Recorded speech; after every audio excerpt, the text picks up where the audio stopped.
Sino ang pwedeng mag-apply bilang solo parent?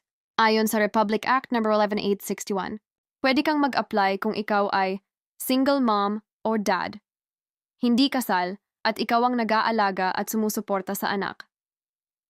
Hiwalay or legally separated. Matagal nang hiwalay, hindi bababa sa 6 na buwan, at ikaw ang may responsibilidad sa anak. Biyudo o biyuda. Namatay ang asawa at ikaw na lang ang nag-aalaga. May asawang nakakulong. Habang nasa kulungan ang asawa, ikaw ang tumatayong magulang. May asawang may sakit o incapacitated. Hindi kayang gampanan ang pagiging magulang. Unmarried na may anak, ikaw ang nagpalaki at sumusuporta sa bata.